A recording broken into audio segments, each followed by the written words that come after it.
Now then, it's Burnsy, and welcome to our regular Curiosity podcast, the CuriosityCast. Every episode, and there's an asterisk against that one for this one, we take questions asked by members of the public in Hull and try and get them the best answers from the very best brains in the city. Not all questions are about Hull. They can be about whatever you want to discover. Now, to that asterisk. This episode, we're not doing that because we like to keep you on your toes, basically. So this is just about me and producer Dave Lee. We'll ask some questions of our guest. We've got a unique music and art project that ties together various disparate strands across several artistic genres. Weirdly, it involves somehow the Nuremberg war trials, where the Nazi war criminals were put on trial. It's coming out of Hull, and it's coming from a man you may know as a drummer from the Hull band Life. He's been a record producer, he still is a record producer, doing all sorts of stuff artistically in the city of Hull. And during lockdown, he started a new project, all of his own, based in the Maester House on High Street in Hull. Bombed Buildings is an attempt to make music and art based on the character of a space. But it's so much more than that. It's quite complicated. So Stewart Baxter is here to explain it all and tell us what's going on. Stu, nice to see you. Thanks for coming on the CuriosityCast. This sounds fascinating, and I don't think I can do it justice. What exactly is it? Tell us. What's the title of what Okay, you do? well, firstly, Bombed Buildings is a name I have used in the past for various projects I've done, but nothing really I've put out to the public.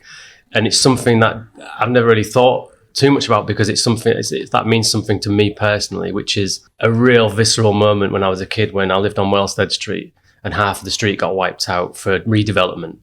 So a big part of that point where you remember everything, and I can smell the brick dust. We literally just played on rubble for years while it was all getting done.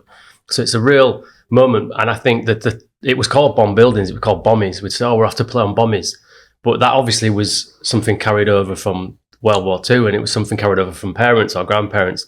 So that nickname must have been just told to us, and we just thought that's what it was called. So for me, the term Bomb Buildings is a very Hull thing, and it's something that was carried through Hesel Road and through Hull, being 95% bombed or whatever it was in the Blitz. But to me, it's a very personal thing that reminds me of growing up and childhood. And it also represents making something from nothing. And I feel like, growing up, we had, a good childhood. And I remember, it being really fun, but it was poverty. We was a poor family, we struggled. And we came from nothing and we had nothing. So we all, my parents looked after us, but they were struggling, So to make something from nothing and to see this pile of rubble and to turn it into a playground, and it's something I only realised recently that I've carried through my whole life, really, is to just do the thing and not worry about it and not think about asking for permission. Just if you've got an idea, do it. And when you've kind of come from nothing in that sense, or you've got, you're used to having very little, you've got nothing to lose. So to me, it's a very positive term, and it's not so much literal as a bombed building, but it represents something really powerful to me, and growth and new beginnings and kind of making something out of nothing. So you've been carrying this all your life, working towards whatever the end product is, because you're going to explain the end product in a minute. Yeah. So aside from my visual creative work, which has become, since I left the Warren in 2018, that's how I've earned a living, really, is visual creative for music, making music videos, album covers, photo shoots, which is obviously a dream job and I absolutely love it. And I play drums in the band Life, but from lockdown, I've been making my own music, which has been very ambient, very experimental, very improvisational. It started as an act of self-care because I was really struggling with depression during the first lockdown because my band had just come, we was touring America, we was full-time, we'd just quit our jobs. Everyone was like, right, this is the moment. And we went to America, and March the 12th, 2020, we got sent home, and that was that. Couldn't apply for any funding, couldn't get any, support from the government. So we were just, all right, we'll put all this work in and it's just been taken away. So it was quite a difficult time. And I started getting into making tape loops out of cassette tapes in a 4-track cassette player that I had from being a kid, from what I used to record my band on. Mm-hmm. Turning it into an instrument and just having these constant loops and putting them into effects. And that's where that started. But it was I was recording lots of found sounds, and such a great meditative process and a really good therapy to just get lost in this sound. So it was really something for myself. And then I got a commission from Absolutely Cultured and did a small video during lockdown for them. And then that led to a commission to do a performance in the gallery. Mm-hmm. And then Freedom Festival booked me to do an outdoor performance. And it's all of this kind of improvisational tape loop stuff, but with some guest musicians. And it kind of, the name I gave to my music was Bombed Buildings, because I wanted to have a kind of project name. So the name wasn't specific to this record that I've just released and this project I've just done. It's me as an artist from the experimental music sense.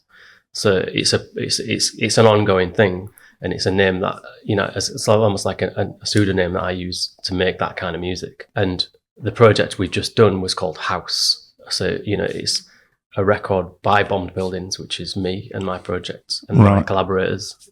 And the project was called House. So this is where the Maester House comes in now? Exactly. That's the house. Skipping forward. Yeah.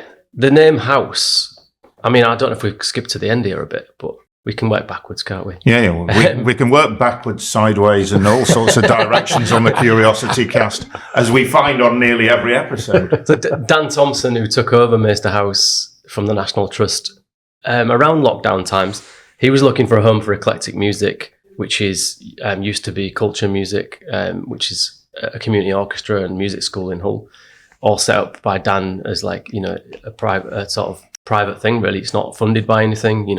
Just he felt like we needed an accessible orchestra that people could be part of, and he set that up. And he was working from an office, and then he was practicing in the churches and things. And he found that building, and it was just empty. So he spoke to National Trust and managed to get the building, I don't know, on a peppercorn rent, or they helped him, because he said, Which is good of them, because it's a grade 1 listed building, isn't it? It's incredible. And it was just empty for 6 years, I think, just sat there. And I think, probably forgotten about in a way, because it just was like, we'll come back to that later and sort it out. But obviously for someone like Danny, walked in and was like, this is the perfect space and it's got a big hall at the back of it. And he's got a 50-piece orchestra, so Wow. You couldn't get a better building. So he built that relationship with them as I was moving out of Shirethorn House, which was a temporary art space that I started to build my photography studio in. And I needed another space because we had to move out of there. And he said, I've got a top floor of this mansion, just empty, full of, because it's in beautiful nick, isn't it? Maester House. It's not derelict or anything. It's very good fettle, isn't it? Yeah, and it's getting done up next year, I think, like proper back to its original.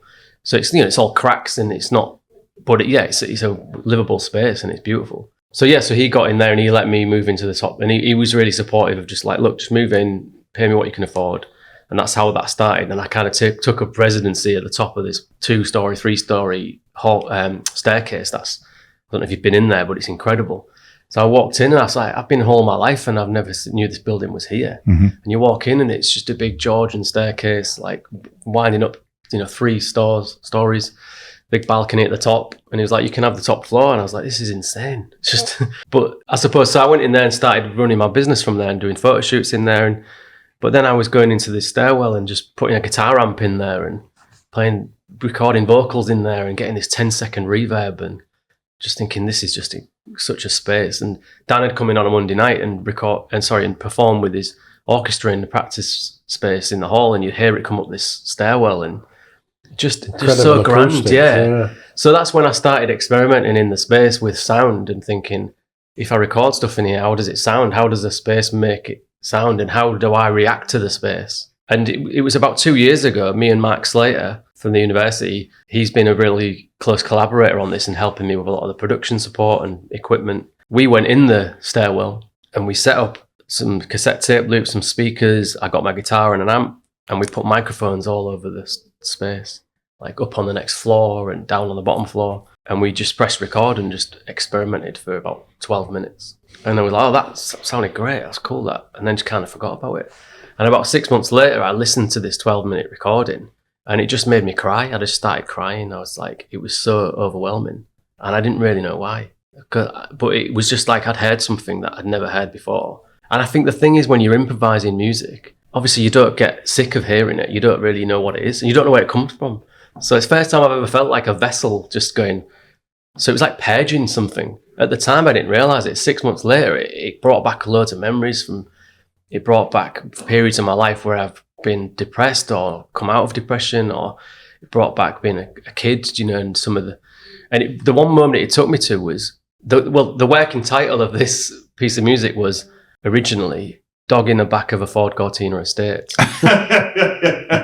That's the real title. But the reason for that is because it just brought back this moment in my life that I think I've not really ever dealt with, which was, our second house we bought, and it was was really house proud. My mum was really house proud. I remember the house being like, right, this is the nicest house we had. It was on St Matthew's Street on Hesel Road, and everything felt good. I can't remember how old I was.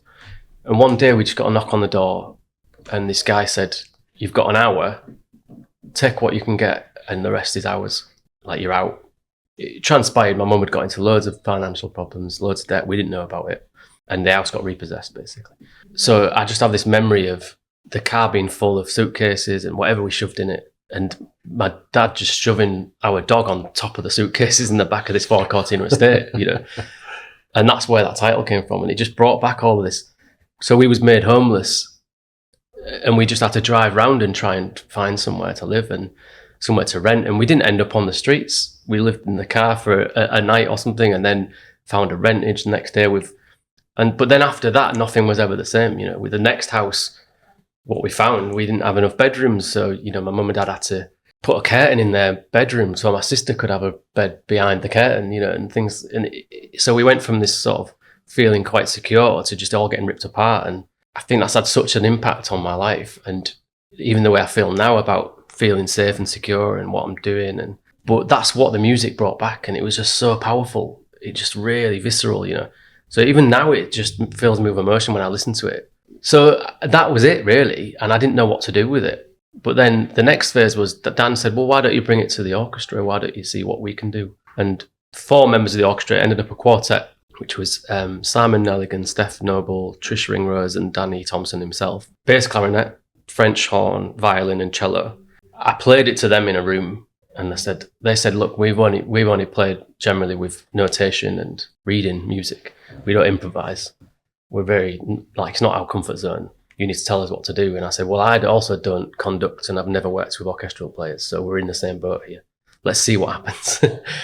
And we just was all really nervous, but I played it, and I said, oh, just listen to it, see what you think. Just listen through the 12 minutes. So we just sat there and played it in a room.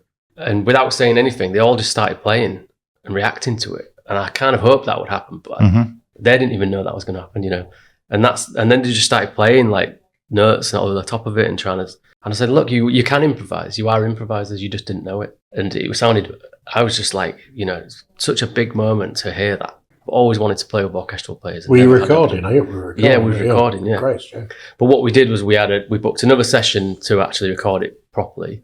Again, didn't plan anything, but they now knew what to expect. So I was like, right, so we spent a few hours in Maester Hall, in the big hall at the back, set up the mics. And what we did was we gave them a set of text prompts. So we didn't tell them what to play, but we said, this is the key that it's in. Choose 3 notes, play them for 10 seconds. If someone else is playing, maybe you back off. Try and respond to each other. In the middle bit, go wild, do something weird. Make a weird noise with your instrument. And at the beginning bit, make it all long and slow. And when you say text notes, you mean you were texting them during the performance? I mean like text on the prompts. Phone. But basically, I'm talking like little bits of paper, cards, that said things like tape is a form of memory, process is a form of memory. And I read all this stuff out to them and said, it was like some key stuff, some stuff about what key it's in, some stuff about how to approach it, and just said, right now, play. And then I did some conduction where I'd lifted my hands in the air or put my hands down to get louder and quieter, and that was it. And we recorded it, and it pretty much was spot on. I gave it to a friend, actually, in Italy. He's the one who's kind of ruined this about it being made in Yorkshire. But I let him off because he did me a good job. He's a really good mix engineer called Maurizio Borgner. Really, really cool guy. And he said, I'll send it over. Because I said, I don't know what to do with this. And I sent it. And he sent it back. And I said, what have you done? It sounds beautiful. And he said, I literally didn't do anything. I shifted the orchestra that way a bit and that way a bit. But he said, this is your recording. Like, I ain't changed anything. So it wasn't a case of mixing it. He did actually move the music around. A little bit, yeah. But he just gave it the 10% it needed, and then it was a finished piece of music. So that was that process, And then I'm like, wait, well now I've got this beautiful piece of music, and I've been sat on it. Didn't know what to do with it. At this point, I'm really jaded with the music industry, really jaded with Spotify and all these things. That I just knew this was too special, and I didn't know why or what for. But I was like, I can't just press upload and that's it, gone. I'm going to just wait and see what happens. And I'm glad I did, because that's when it I just let the world decide what was going to happen. And then met this guy, Ben Pike from Leeds at Rare Tone Mastering. He's the guy who found this 1940s vinyl lathe machine that cuts straight to vinyl. Yeah. I'm going to stop you there. Sorry, I could just talk all day about this. That's the thing. I know. It's fascinating. I know it's fascinating. Producer Dave is looking at me now with there's disbelief. I've stopped you, but there's a reason I've stopped you, because you mentioned the lathe machine, and there's a story behind the lathe machine. And I'm fascinated by this conversation. I've got loads of questions. But also, we should maybe explain what a lathe machine is to people who don't know. That's what you actually cut vinyl records on, isn't it? Yeah. We'll come back to it. Okay. They used to do that. Yeah, so that was the way they made recordings before. So anything you wanted to record in a professional, it'd go straight to a vinyl record. That'd be your copy. Don't tell us the origins of this lathe machine yet. I'm doing the housekeeping here on the podcast, okay? Stewart Baxter is our guest, and you'll be enjoying this because we're sat here, just Dave and myself, just listening and mesmerised. We've got all sorts of questions to come, but I'm doing the housekeeping. So this is the CuriosityCast. 2 Sony Awards. This is why he gets the big bucks. Wow, yeah. That's why I'm here. Normally, there's no questions in this episode, but I'll just remind you can send us your own question and we'll answer it either in the next podcast or in the content you can find on the Curiosity social feeds. So message us at www.curiosityhull.co.uk or find Curiosity Hull on Twitter, Facebook, Instagram, TikTok, YouTube and Blue Sky. There's loads of stuff, films, articles, podcasts, loads of stuff on the Curiosity website. So don't be shy about finding out all about it. Back to our guest, Stewart Baxter, joining me and Dave on the Curiosity Cast today. And who knew we'd be talking about a lathe in some sort of musical project? I'm still not quite with you where you're at in the end of this. This is where it goes off on a real tangent. This lathe, so this, I think. The lathe. Yeah. None of us could have predicted this. Is a very strange lathe, isn't it? With a very strange provenance. Please tell us. Yeah. So the lathe machine, which is, like I say, a very old machine that your sound goes into it and it just cuts straight to a vinyl record. So the vinyl record used to be called a lathe. That's what it is. It's a piece of plastic. There's nothing on it, and the needle cuts straight to it. So when you get mass-produced vinyl, it just does that on machines, and it does 500, 1,000 of them or whatever. But a lathe machine does it one by one. You put the plastic on it, you feed the audio through, and it cuts it live in the moment. And then you take it off and you do another one. You can't mass-produce. So Ben Pike in Leeds, he got hold of this machine, and you'd have to speak to him about the story. But what I remember him telling me is that I'm sure he drove over to somewhere in Europe, found this guy who had it in his shed or something. And it's a 1940s press stove machine, they call it, the company that made them. And this was one of 2 lathe machines that were used to record the Nuremberg Trials. This is the trials post-Second World War of the Nazi war criminals, of the Nazi hierarchy. And this was one of those machines that was used to record that. So now you'd be recording it digitally or even on tape or cassette tape back in the day. But this was the Nuremberg trials were recorded through this machine onto vinyl records, onto lathes back in the day. So he got hold of this machine from this guy. But he then basically, he's never touched a lathe machine before, but he's a master engineer, he's a musician, he's a sound engineer. He knows about sound. So he spent at least a couple of years, I think, just working out how it works and restoring it and making all the mistakes you need to make to restore a piece of machinery like that. Ended up becoming, I think, part of a Facebook group of the 12 people in the world that have got vintage lathe machines or something, and some of them have re-engineered new parts to get them working, and he worked all this out and he's made this, fully restored this lathe machine. So he can just hand make a 7-inch, a 12-inch, just make one record. So you could make a track right now and just get it put on a record on this machine. And it'd be totally individual, unrepeatable. Yeah. But it's weird, isn't it? You've done a project like bombed out buildings, which are actually nothing to do with the Second World War, but sort of everything in your head with Second World War bombed out buildings. And we'll come to the music, recorded on a lathe machine that was used at the Nuremberg War Trials. Exactly. Bonkers. And all of this connection is, I'm unaware of all this, how we can, like say the stuff brought to me through the history of war in Hull, and then taking this to this lathe machine that was used in the Nuremberg Trials, and thinking about war and battle, and thinking about that from a personal perspective, thinking about that from a family perspective, thinking about that from all of these other angles is so interesting. And it wasn't like, none of this was planned. It was just, it came about as it happened.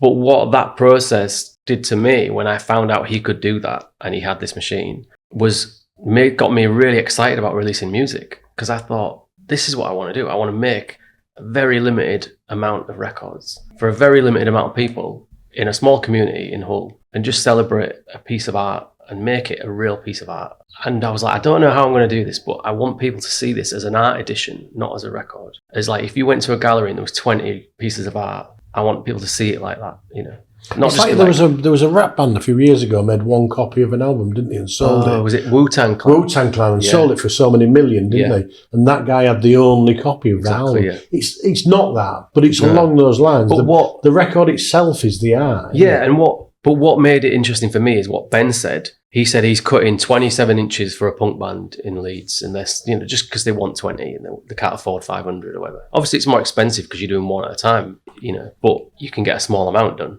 And he's got people finding demos from when they were in a band when they were a kid and getting them put on a 7-inch or whatever. So it's a really good service.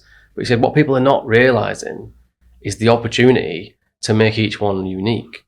So he said, and he did put that idea, as soon as he put the idea in my head, he was like, so you could technically have a different B-side on every record. And that's when I was like, right, this is going to be interesting, because that means not one is the same. Sorry, did you want to... I was just... How many are there? 20. Right. So there's now 10, because 10 got sold at the gig. Right. So there's only 10, and they're all unique. Well, actually, there's 10 black and 10 white vinyl, so there's actually only 10 of each. But the packaging and the sleeves are also unique. That's right. Because you got involved with a whole company? Yeah, GF Smith. Tell us about that. So just to segue into that, I gave the 12-minute piece of music that's on side A to 20 people around the world that are friends of mine, and told them to send me a voice note in response to that music. And I got 20 voice notes back. Mainly poems. One person sings, one person talks for 15 minutes. And that's what the B-side is. Each record has got a different person on it. And you've got people in Hull like Audrey Dunn, my friends Mez from Life, Chedu Araka. And is it just those, or is it those with the music? Just them. Right. Just spoken word. Right. Voice note. But you've also got Jenny Beth, who's a big artist from France. You've got Kate Stables from the band This Is the Kids. Oh, yeah. People I just know, and I've said, do you fancy responding to this? A photographer I know from LA and Korea, she's not even a poet, but she's like, I'll do it. My friend Heather, who's from New York, who she's in bands. A lot of people have never done a poem or a spoken word piece. So I gave 20 of those to Ben, and he put one on each record. So each one has got a different person on the B-side. That's what makes it unique, really, not only that. But going on to GF Smith, so the next phase of that was, right, we've got a record, we're making a record. So my friend Josh Williams is a really great designer and screen printer, and he works for GF Smiths. He was really excited in this, and he gave me loads of ideas about the packaging, because he's really into that kind of world. Helped me design a sleeve, but he said, look, we can design a sleeve, we can screen print it in the makerspace or misprint with Fraser.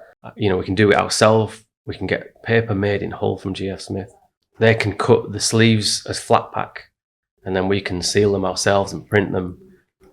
So we went on to then design the sleeves, and Josh did he took photographs what I took of Meister and created a sleeve out of it. So the inner sleeve. So you're looking at the sleeve now, but people on the podcast won't see it. But basically, the front cover is racing green, and it's a colour that would have been used in a Georgian mansion, I guess, back in the day. It's got a cutout on the front of a door that is in Meister House, which is a cutout of the front cover of the record. Inside the record is an inlay, a photograph I took of the floor in Meister House. Oh, yeah.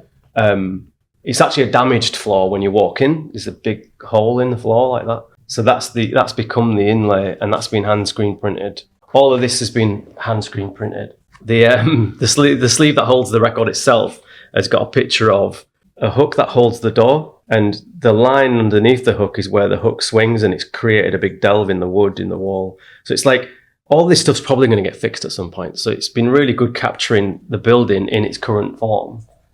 So the building's in the vinyl, the packaging, and the music, the orchestra, the poetry, everything is in response to that space. And is every sleeve, is the design different, or just elements of the design? Because every sleeve looks like that, right? But they've all been hand screen printed, handmade.